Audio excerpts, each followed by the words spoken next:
Kali dipertemukan oleh Allah Subhanahu wa taala setelah beberapa lama tidak ketemu secara online, dan kita dalam kesempatan malam hari ini kita melanjutkan pembahasan kita, dan mungkin bisa jadi pembahasan terakhir tentang membandingkan pola asuh kita atau gaya interaksi kita dengan anak-anak kita, dengan kita bandingkan bagaimana Rasulullah Sallallahu Alaihi Wasallam mendidik anak-anak.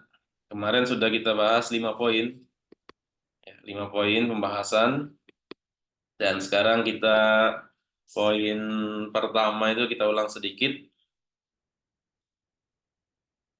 yaitu beliau wa huwa fi akbari ashghalihi, beliau sedang dalam kondisi sibuk, beliau adalah seorang yang sibuk, beliau memberikan anak-anak itu kebutuhan, ya, kebutuhan bermain, kebutuhan pendengaran, kebutuhan hasrat-hasrat anak-anak dipenuhi oleh Rasulullah Sallallahu Alaihi Wasallam.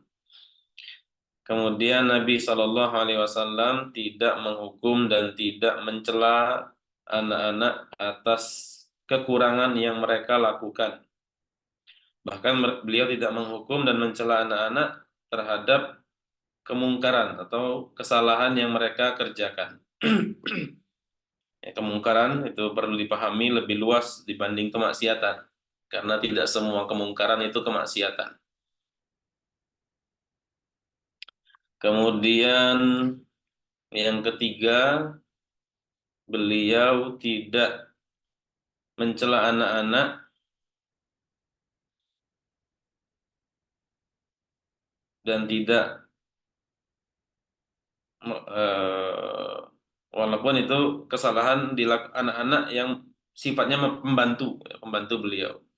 Kemudian yang kelima, beliau memberikan anak-anak hak dan kedudukannya. Sekarang yang keenam, al-murabbi al-awwalu sallallahu alaihi wasallam kana mustami'an bid darajatil ula lil atfal was-sighar. Nabi sallallahu alaihi wasallam adalah seorang pendengar yang baik untuk anak-anak dan orang-orang yang masih kecil. Walau kana kalamuhum binisbati lahu la ya'ni lahu syai'an. Nah, ini penting. Ya, walaupun ucapan anak-anak tersebut tidak berarti sama sekali. Ya, tidak memiliki sesuatu yang layak untuk diperhatikan kalau tataran orang dewasa. Fahahi Aisyatu wa kanat hinaha saghiratan. Yaitu seperti contohnya ibunda kita Aisyah radhiyallahu anha tatkala beliau masih kecil. Tahki ilaihi kisah sallallahu alaihi wasallam kisah Abi Zar', ya, yaitu eh, Aisyah yang masih remaja, masih kecil waktu nikah dengan Nabi sallallahu alaihi wasallam, masih usia remaja, itu bercerita kepada Nabi sallallahu alaihi wasallam kisah Abu Zar' dan Ummu Zar', yaitu kisah yang panjang, ya, kisah yang sekelompok istri-istri menceritakan tentang keburukan suaminya masing-masing. Ada 11 orang istri sepakat cerita tentang keburukan suaminya masing-masing. Itu hadisnya sangat panjang sekali.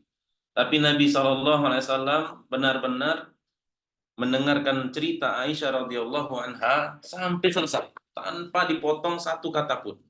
Setelah Aisyah selesai, baru ditanggapi oleh Nabi SAW. Demikian juga kita praktekkan dengan anak-anak kita, ya. Anak-anak kita banyak sekali cerita-cerita yang tidak penting dari mereka. Bagi kita, ya, tidak penting. Bagi mereka penting, tapi. Ya. Sehingga kadang-kadang orang tua itu tidak menanggapi karena punya kesibukan. Nah, kalau kita mencontoh Nabi SAW, maka teladan yang baik, dari beliau, beliau memperhatikan cerita, ya, keluh kesah, apa yang disampaikan oleh anak-anak itu diperhatikan serius sebagaimana beliau memperhatikan orang dewasa. Kemudian yang ketujuh, al-murabbi al-awwal kana yukafi'u man yastahiqqu al-mukafaah.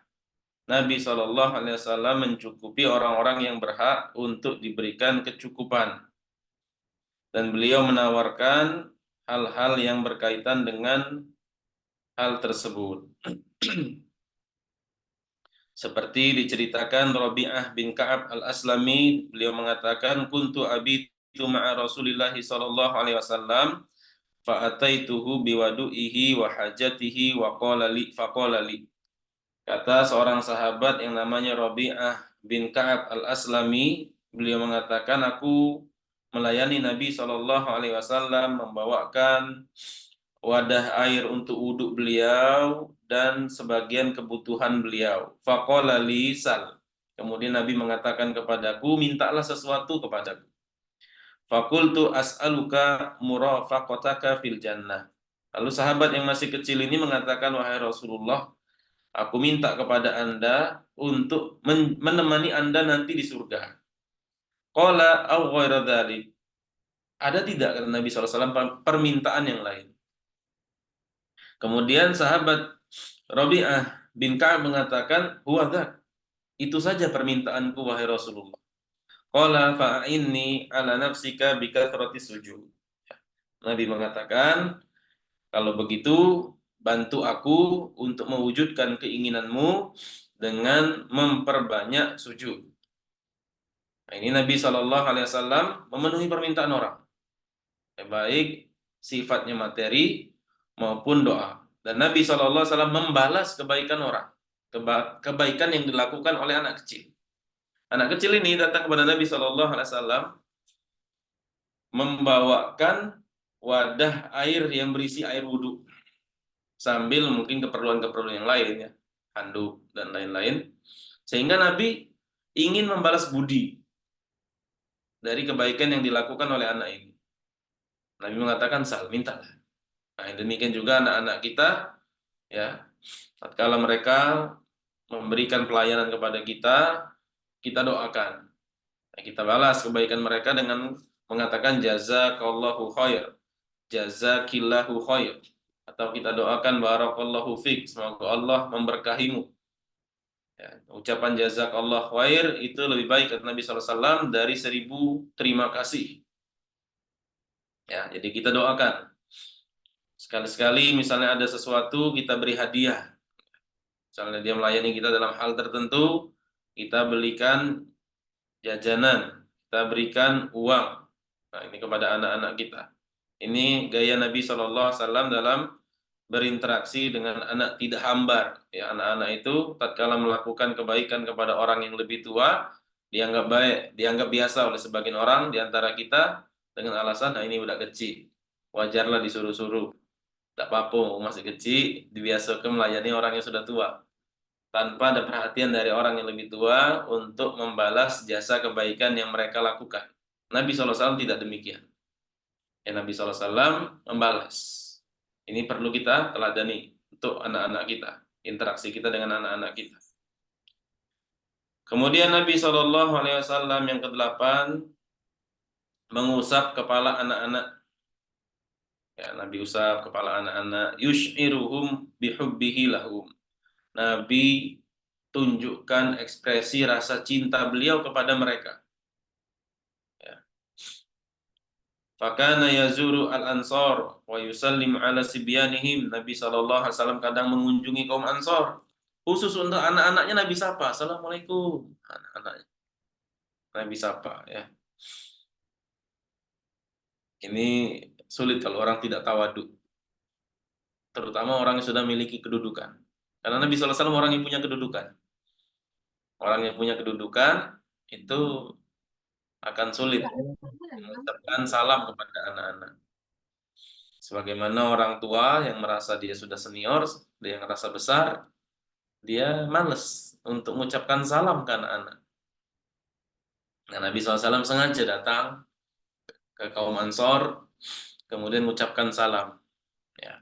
Oleh karena itu, hendaknya para orang tua memiliki kerendahan hati dalam mendidik anak-anak. Ya. Kita tunjukkan kerendahan hati kita mudah mengucapkan salam, mudah mengucapkan doa, mengekspresikan rasa cinta kita kepada anak-anak kita. Ya. Disebut anak-anak kita itu pegang, dicium. Nabi SAW pegang malah diusap, tunjukkan.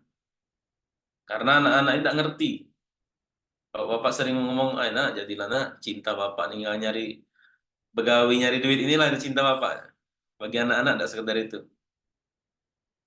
Anak-anak tidak cukup sampai di situ. Bahkan bisa jadi mereka tidak membutuhkan itu. Yang lebih besar, lebih mereka butuhkan, benar-benar kita ucapkan. Jadi bapak-bapak jangan malu-malu ya. Terutama bapak mungkin gengsi. Nak ngomong ke anaknya, nak bapak sayang sama kau nak, bapak cinta sama kau nak. Karena orang Indonesia ini agak kurang ekspresif. Ya orang Indonesia itu kurang ekspresif memang dalam menyatakan perasaan. Sehingga banyak lagi dipendem perasaannya orang Indonesia. Termasuk perasaan tidak senang, dipendem. Ya. Kalau orang Barat, ya, orang Arab itu ekspresif mereka. Manggil anaknya Habibi, sayangku. Orang Barat manggil anaknya Hani, sayangku. Kalau kita manggil anak apa? Ujang. Ya. Tidak menunjukkan ekspresi kecintaan. Ya. Itu hendaknya kita buang. Kita seleksi. Kebudayaan-kebudayaan kita itu diseleksi. Tidak semuanya kebudayaan Indonesia itu bagus. Ada ramah, orang Indonesia murah senyum, bagus. Tapi di hal-hal yang lain kita perlu mengadopsi budaya asing. Di antara tadi ekspresif dalam menunjukkan rasa cinta kita kepada anak kita, demikian juga kepada istri. Suami ke istri, istri ke suami.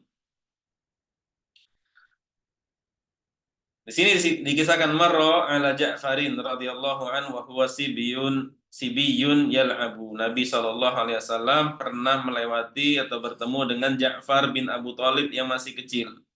Saat itu dia bermain. Famasaha ala ra'sihi thalathan. Nabi usap kepalanya 3 kali. Wa masaha ra'sa Abdullah ibni Hisham. Nabi sallallahu alaihi wasallam juga pernah mengusap kepala sahabat yang masih kecil namanya Abdullah bin Hisham. Kemudian Nabi doakan. Ya. Itu tatkala zahabat bihi ummuhu wa huwa shaghirun ila Rasulillah sallallahu alaihi wasallam. Ya, ibunya pergi atau meninggal.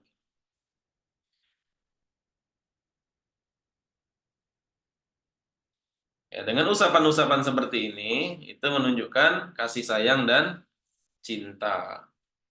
Ya, bapak-bapak, ibu-ibu, jangan lupa banyak ngusap kepala anak dan cium. Kemudian doakan. Didoakan anak-anak sering didoakan bapak-bapak, ibu-ibu.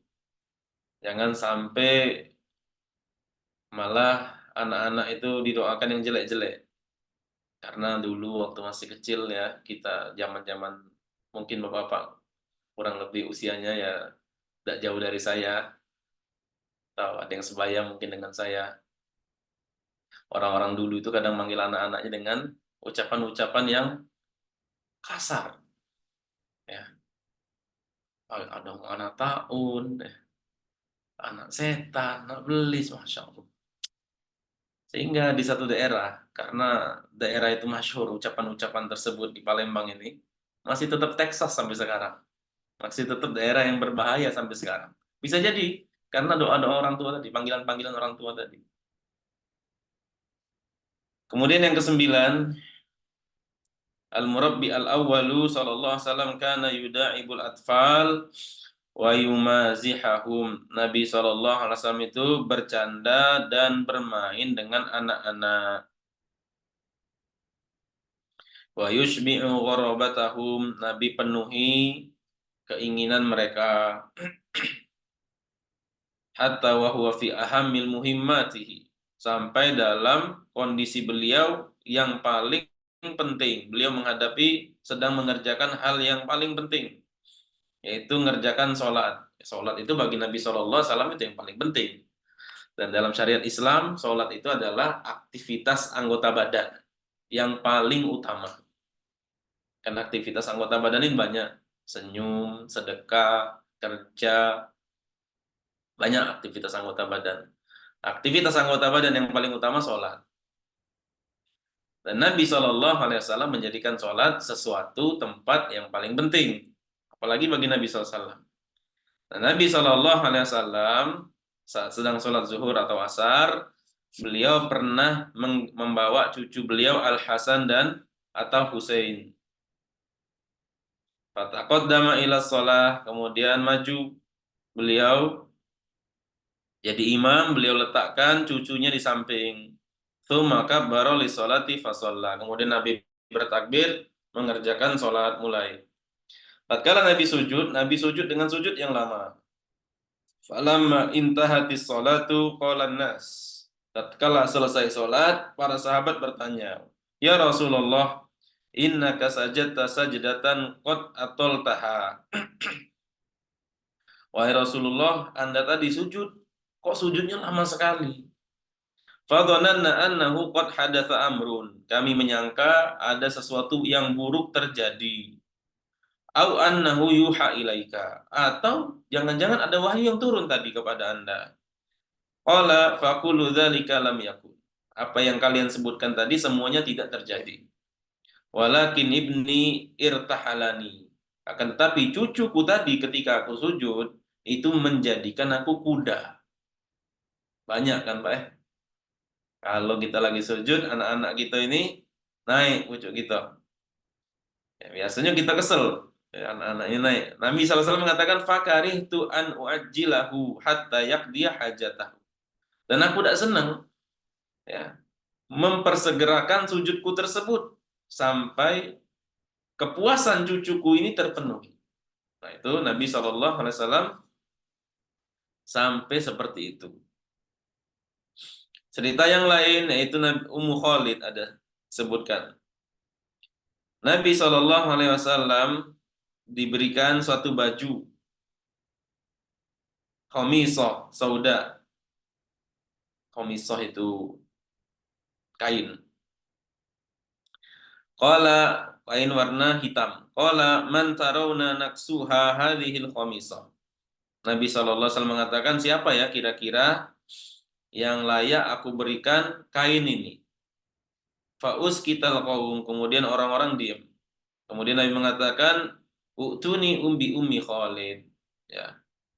Tolong datangkan kepadaku anak kecil perempuan yang namanya Ummu Khalid. Lalu didatangkan kepada beliau sallallahu alaihi wasallam.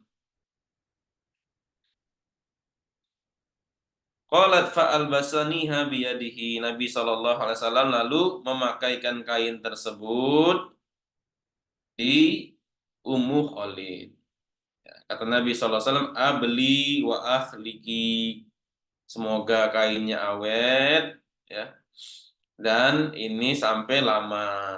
Ya, maksudnya kainnya awet berarti dipakai sampai lama, anak ini juga usianya panjang. Ya, Nabi doakan artinya.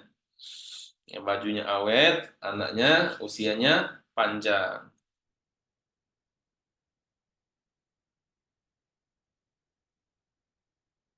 Kemudian setelah itu, setelah dipakai, Nabi SAW komentari lagi. Kata Nabi, "Ya Umma Khalid, hadasana, wa ya Umma Khalid hadasana." Wahai Ummu Khalid, cantik sekali. Wahai Ummu Khalid, cantik sekali. Nah, Nabi memuji anak-anak cantik. Malah kalau di kita dikatakan jahat anak siapa, oh jahatnya ini. Kalau di kita galak orang tua seperti itu. Nah, Nabi SAW mengatakan yang demikian. Dan dikatakan sana, sana itu bahasa Habasyah. Karena anak ini lahir di Habasyah. Nah, Nabi ajak ngobrol dengan bahasanya dia. Ya. Kasus yang lain, kharaja Rasulullah sallallahu alaihi wasallam ila ta'am du'iya lahu. Nabi sallallahu alaihi wasallam pernah memenuhi undangan makan-makan. Fara'a Husain bin Ali yal'abu ma'a sibyan. Nabi sallallahu alaihi wasallam lihat cucunya Husain bin Ali sedang main-main sama anak-anak yang lain. Fa'arada ayyakhudahu faja'ala sabiyyu yafirru hahuna marratan wa hahuna marratan. Nabi SAW pengen peluk, pengen tangkap anak-anak tersebut, malah anaknya lari-lari ke sana, lari-lari ke sini. Kemudian Rasulullah SAW tertawa, ya sambil ngejeri anak-anak. Nabi SAW main kejar-kejaran sama anak-anak. Nabi SAW, kalau bapak-bapak tahu kedudukan Nabi SAW seperti apa? Tentu lebih mulia dari presiden kita, Pak.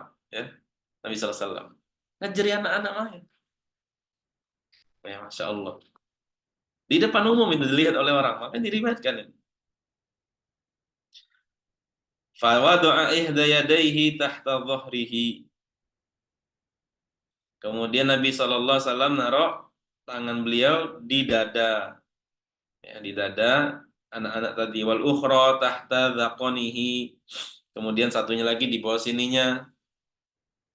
Kemudian Nabi pegang dada sampai sini, dicium oleh Nabi sallallahu alaihi wasallam. Ya, cucunya tadi. Demikianlah Nabi sallallahu alaihi wasallam bermain-main dengan anak-anak. Ini yang ke-9. Yang ke-10 sekarang. Ya, kita selesaikan malam ini. Mudah-mudahan buku ini selesai. Ya, insya Allah. Nabi Shallallahu Alaihi Wasallam memberikan motivasi kepada anak-anak.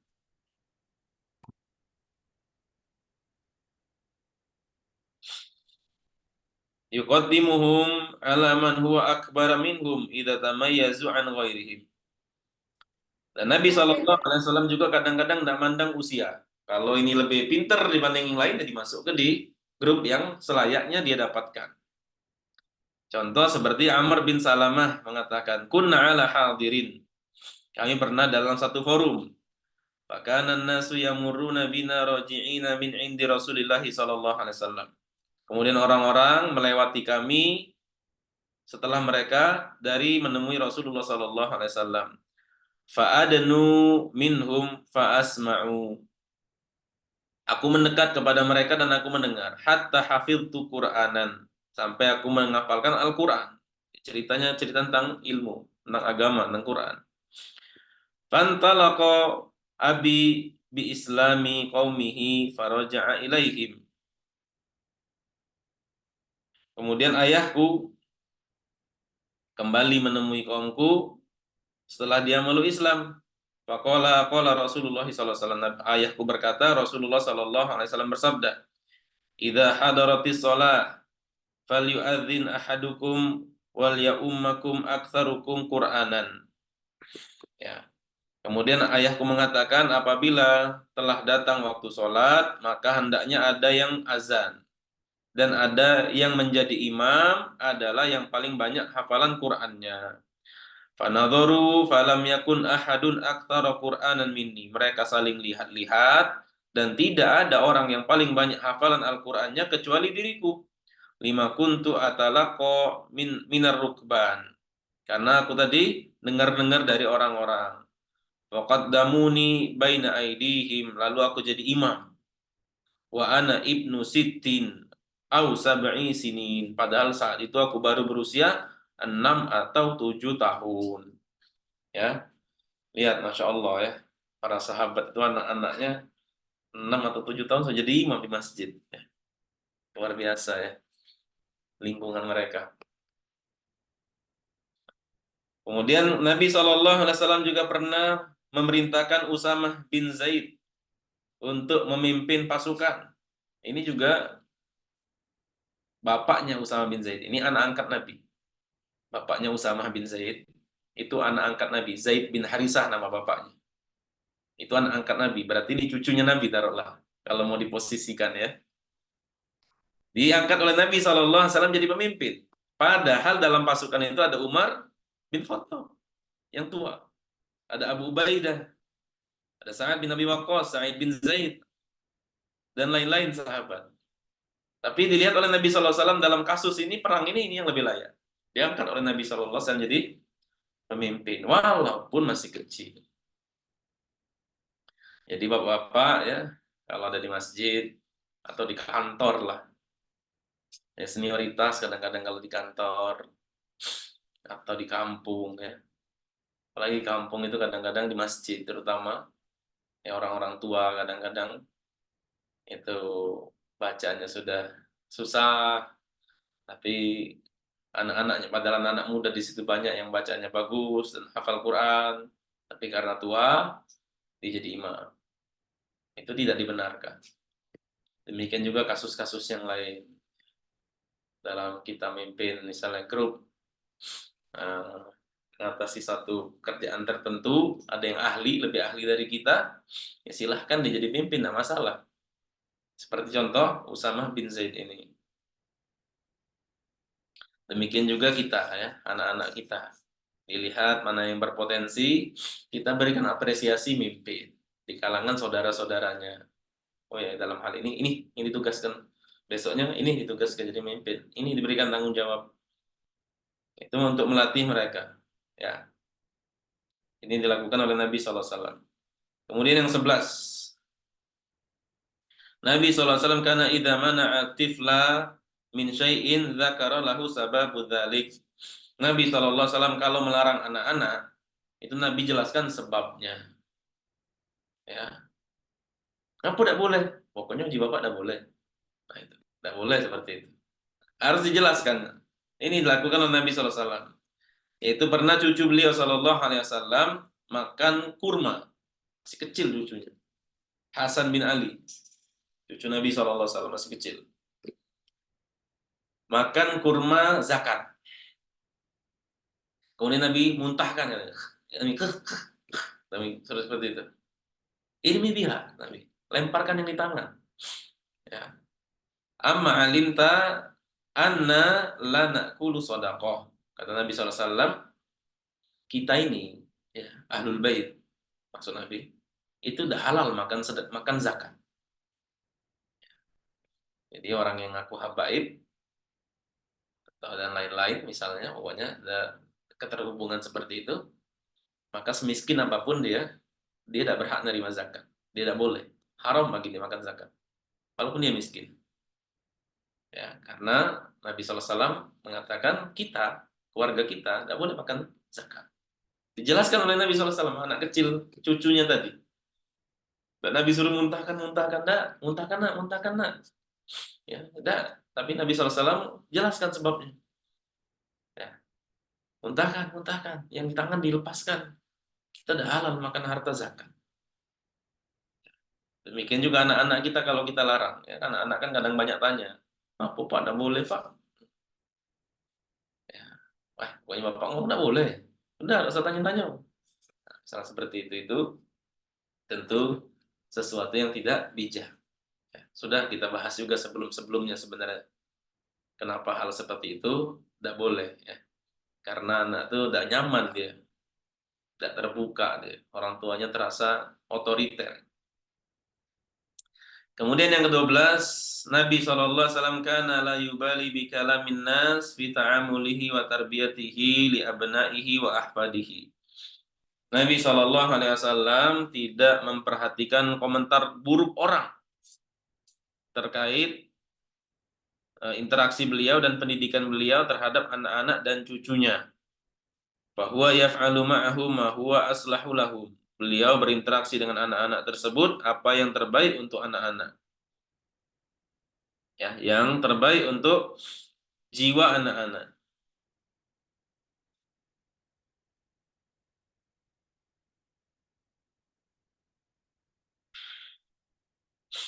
Seperti Nabi SAW pernah memberhentikan ceramah. Ya, karena apa? Karena ada cucunya yang jatuh. Ya, jatuh sehingga Nabi berhentikan ceramah. Ya, mungkin kalau sekarang kita lagi pidato, ya, kita ada anak-anak kita datang jatuh, kita sulit untuk berhenti. Biasanya wong nyuruh wong gitu ya. Nabi SAW tidak Nabi yang langsung ngambil anak-anak.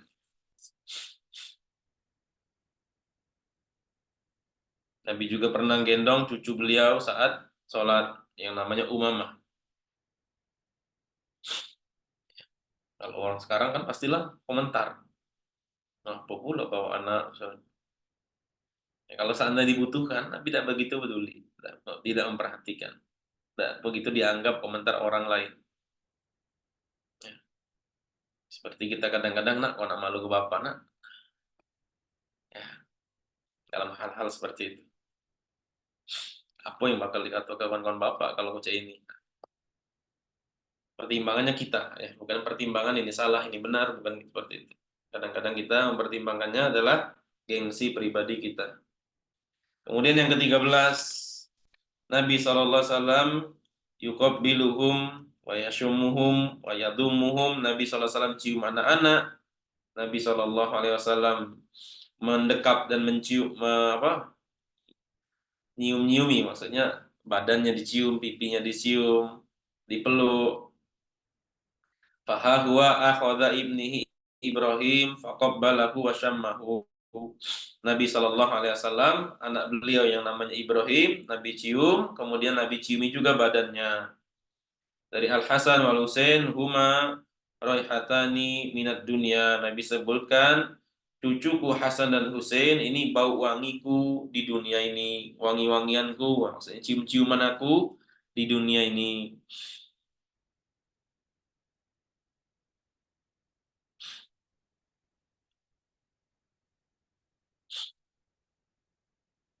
Kemudian didoakan Nabi Shallallahu Alaihi Wasallam juga banyak hadis-hadis yang menjelaskan Nabi mencium anak-anak. Kemudian yang ke-14,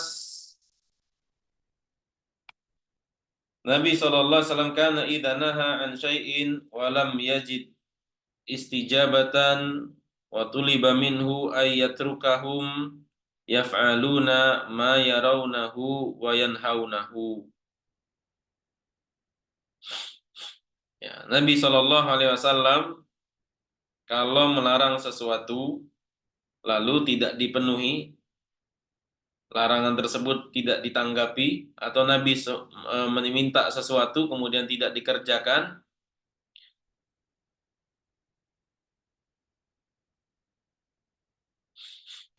ya malah dikerjakan, yurhi lahum azimam.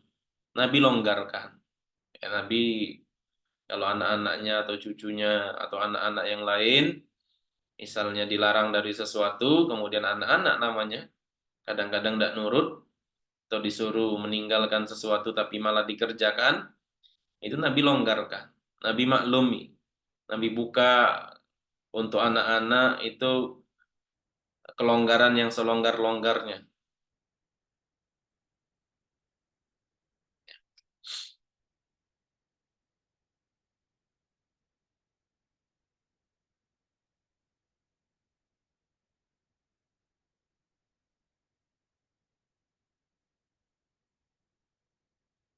Kemudian yang terakhir,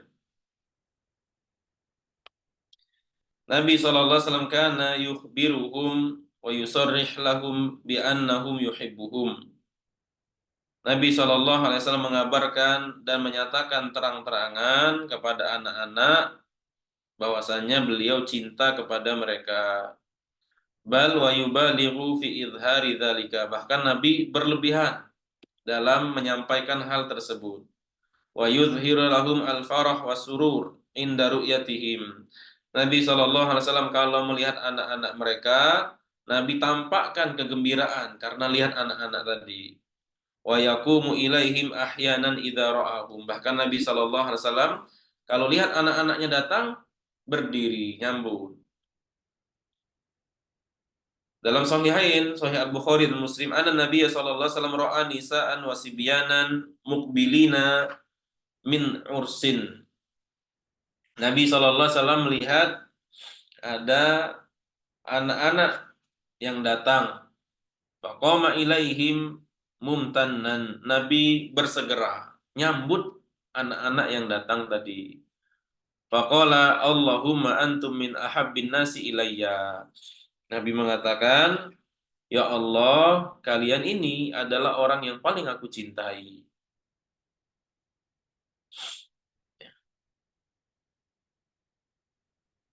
Ternyata masih ada satu lagi, yang 16.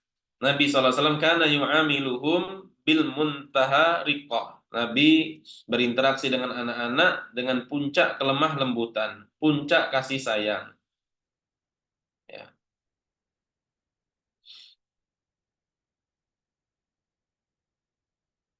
Pernah ada sekelompok orang datang ke kota Madinah, ya,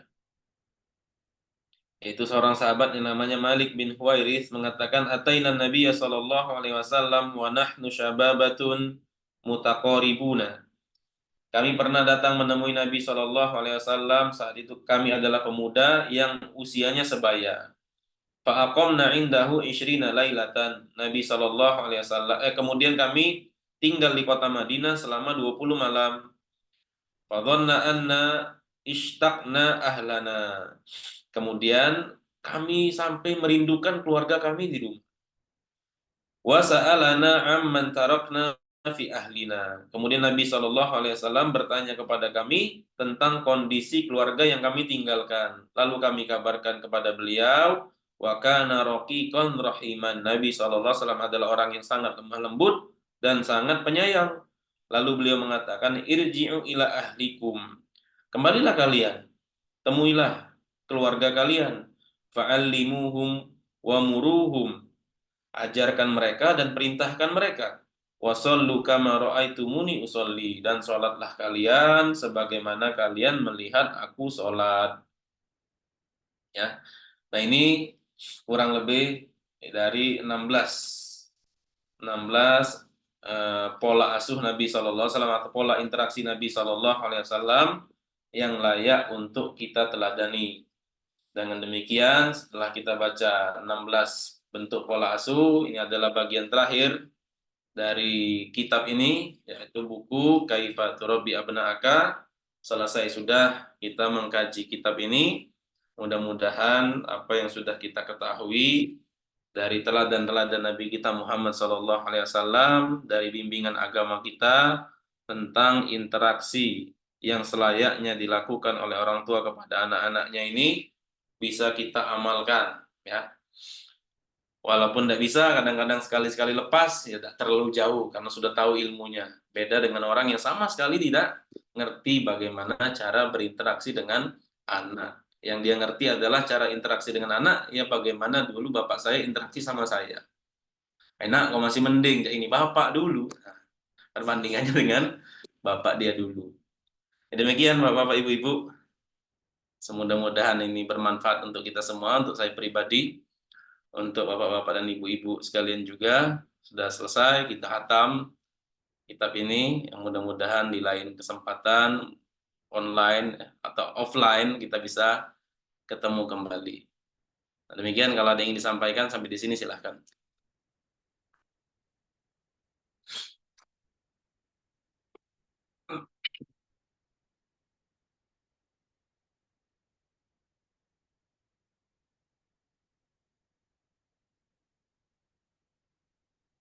Silakan Bapak Ibu yang ingin bertanya, langsung saja ke Ustadz ya. Ya, langsung saja boleh buka mic-nya, kemudian diajukan pertanyaan, silahkan.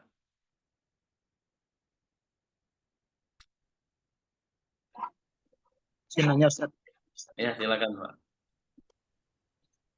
Siapa nih Pak? batasan bawa anak-anak Iya, kecil ke masjid ini gimana Ustaz? iya, no, Mas, Pak. Batasan Apa? bawa anak kecil ke masjid Ustaz. Oh ya, anak kecil ke Mas boleh dibawa ya. Tapi kalau sudah ganggu dan tidak bisa dilarang, ditinggalkan. Jangan sampai ganggu orang lain. Itu patokannya adalah anak itu diajak untuk dikenalkan. Dan dia tatkala belum mumayyiz, anak-anak ya belum usia 7 tahun lah taruhlah, ya umumnya seperti itu. Sholatnya masih meleng-meleng, sholatnya masih tidak serius. Bapak-bapak taruh saf paling ujung. Jadi bapak-bapak kalau bawa anak itu ambil saf paling ujung, jangan di tengah. Nanti mutus saf anak-anaknya. Jadi anak-anaknya ditaruh di paling ujung. Nah, kalau ternyata anak-anaknya main, ganggu, nanti diedukasi, besok tidak boleh lagi ikut, karena kemarin main-main. Ya, itu batasannya. Kalau dia tidak ganggu, nah, boleh diajak terus. Patokannya situ aja, Pak. Tapi ingat, kalau dia masih sholatnya tidak khusyuk, masih tole-tole, walaupun mantap di posisinya, paling paling ujung. Jangan di tengah saf karena memutus saf. Izin Ustaz. Ya. Kaitannya sama hadis tadi Ustaz. Tadi bahwa cucu Nabi kalau saya tadi saja. Ya. Yang naik ke Nabi dengan ini Hmm. apakah ini sholatnya posisi sholat wajib, dan ini kan kalau sekilas lihat mengganggu, Ustaz. Iya. Ya, itu sholat wajib karena Nabi jadi imam. Ya, Nabi jadi imam. Nabi mencontohkan saja interaksi dengan anak, tapi Nabi tidak sering. Nabi tidak sering aja. Tapi ketika ada seperti itu, Nabi walaupun dalam posisi yang paling penting menurut beliau, beliau tidak memutuskan hasrat anak-anaknya. Oleh karena itu tanggung jawabnya di situ. Tanggung jawabnya di situ kita bawa anak-anak itu. Tanggung jawab kita memenuhi kepuasan anak, kemudian jangan sampai juga ganggu jamaah.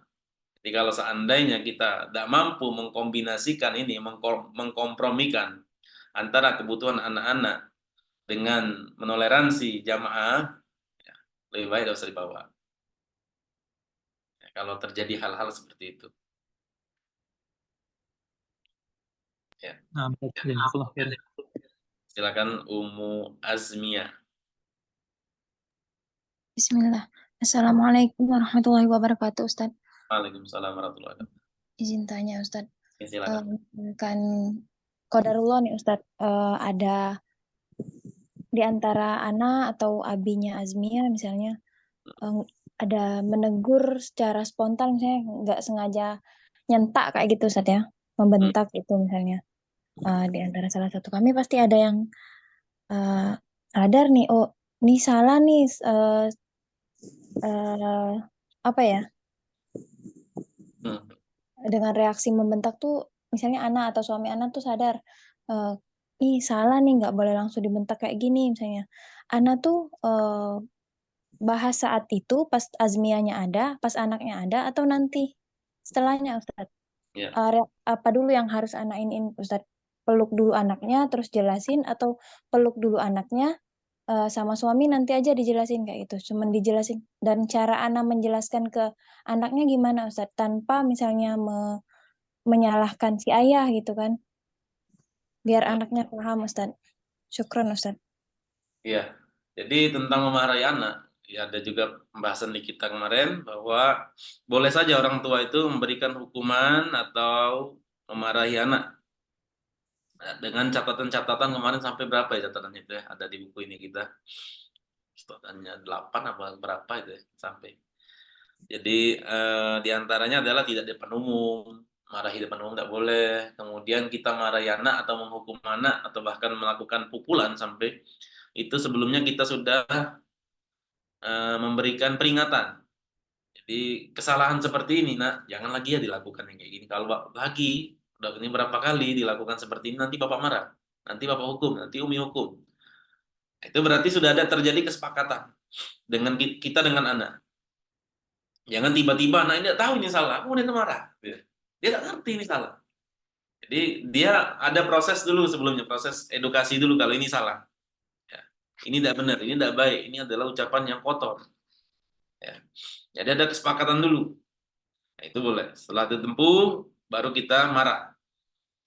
Nah, kemudian membentak itu, bentak anak, ya, dari kacamata psikologis juga katanya bahwa kalau kita bentak anak, itu ada yang retak pada jiwa si anak itu, sehingga memang ya kalau terlalu sering orang tua itu membentak anak, maka hubungan antara orang tua dengan anak itu akan terjadi keregangan.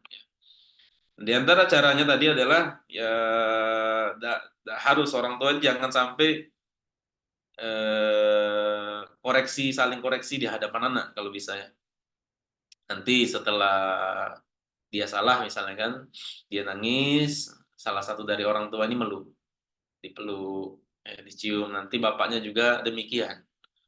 Ya, demikian saat mau tidur, saat apa, nah, ditunjukkan lagi, diobati lagi luka tadi dengan bentuk kasih sayang.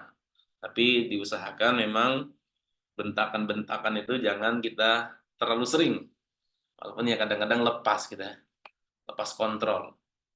Inilah gunanya kita belajar tadi. Tadi caranya adalah tadi kita tidak langsung juga saling koreksi di antara kedua orang tua itu.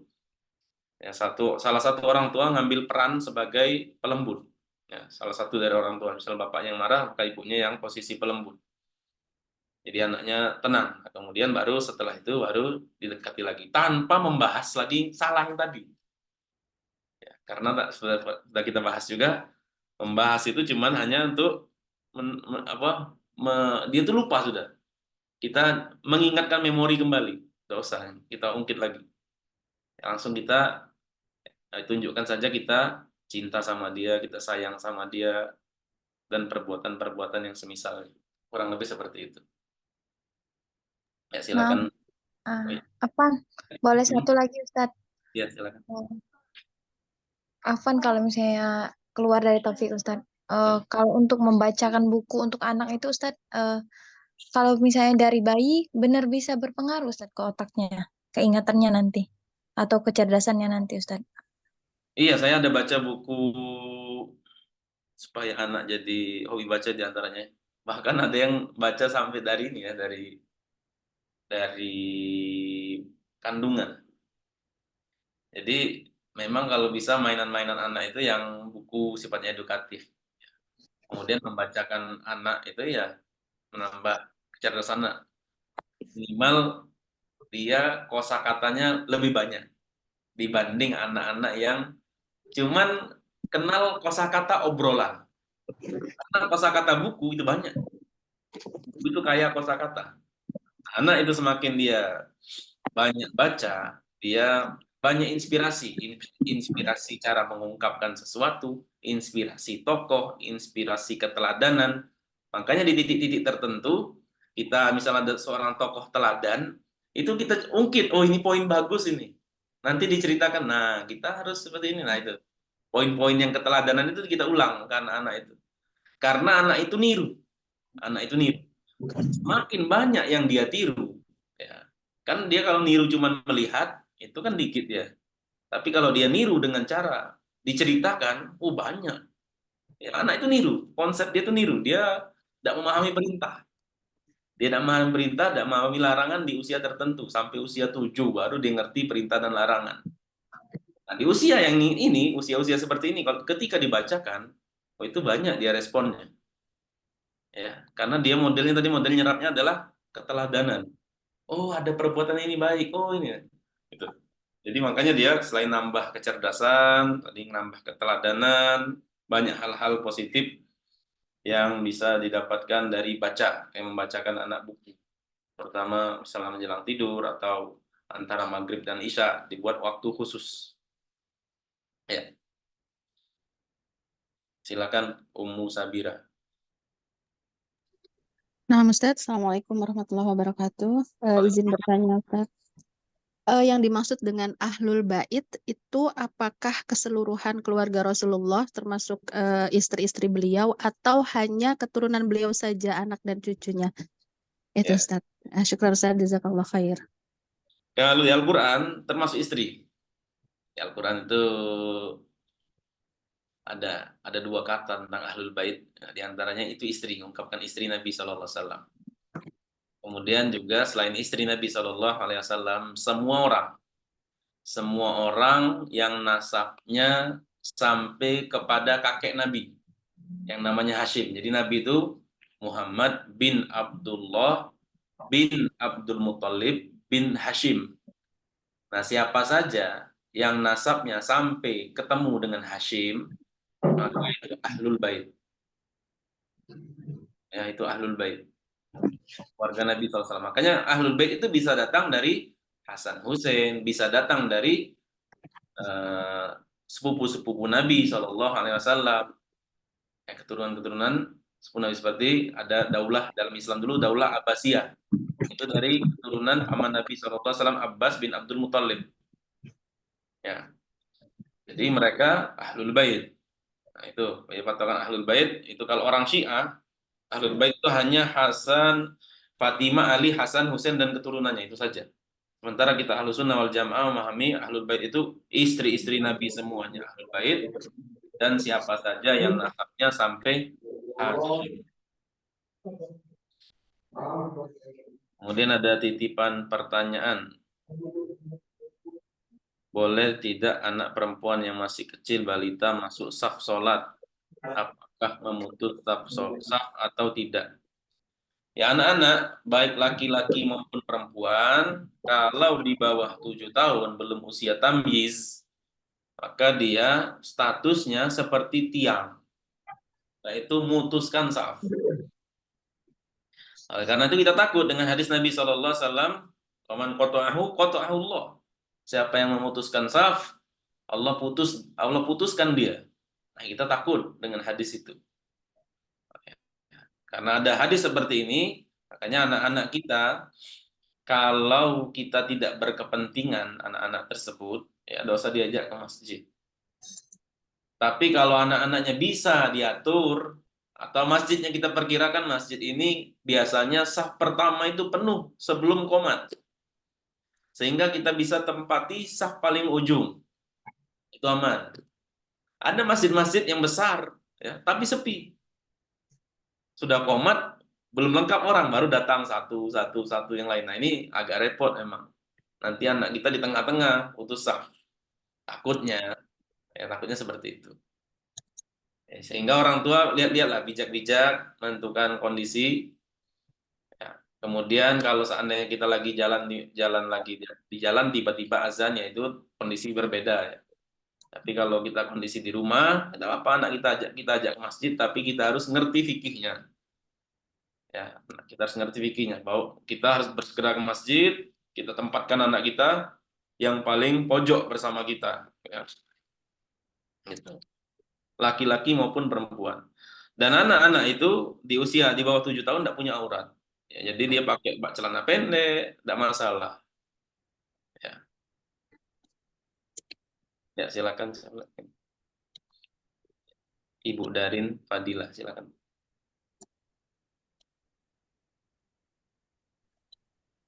Ustadz, gimana kalau kita sudah menunjukkan kasih sayang, mendidik anak, diajak bermain, tapi mereka jadi menganggap kita temannya? Gimana Ustadz cara menegaskan anak-anak yang baik? Ya. Ustadz. Ini guru ya, Bu?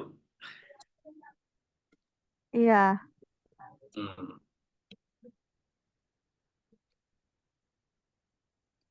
Saya rasa tidak sampai ya, tidak terbayang saya. Biasanya anak-anak itu ya kita ajarkan lah intinya. Bahwa dengan orang yang lebih tua harus hormat, tidak boleh angkat tangan, pokoknya tidak boleh ya, sesuatu yang punya adab dengan orang yang lebih tua. Itu kita ajarkan seperti itu. Kita ajak main, ya kita boleh, bagus. Nabi SAW kan kejar-kejaran. Ya. Itu kurang apa lagi tuh, main-main benar-benar luar biasa itu, main-main sama anak-anak sampai kejar-kejaran. Dilihat orang. Tapi tetap diajarkan anak-anak itu adab terhadap orang yang lebih tua. Ya, caranya seperti itu. Kalau dia anggapan temannya seperti apa ya? Ibu, kalau boleh tahu. Misalnya. Kayak jadi dianggap kayak temennya Ustadz. Jadi sama dengan mereka kayak itu nah. Sebasengan ngomong. Cak mana itu Ustadz? Dikasih tahu. Nggak boleh ngomong ke orang tua seperti itu, nggak boleh. Kasih tahu. Nah, sudah Anak. dikasih tahu. Ya. Nanti lama-lama ngerti deh, diulang-ulang terus. Ya. Oke, Ustadz. Semua. Terima kasih Ustadz. Sama-sama. Jazakallah khairan. Ada lagi, Bapak Ibu?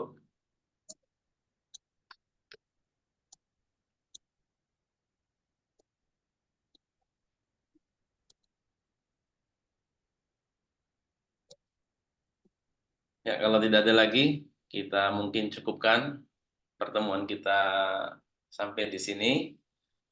Dan mungkin ini Allah alam ya, kita ini mungkin atau ada kelanjutan atau digantikan oleh Ustadz yang lain. Tapi kemarin saya sempat mengajukan kepada Ustadz Adi minta stop dulu, tidak tahu ke depannya seperti apa.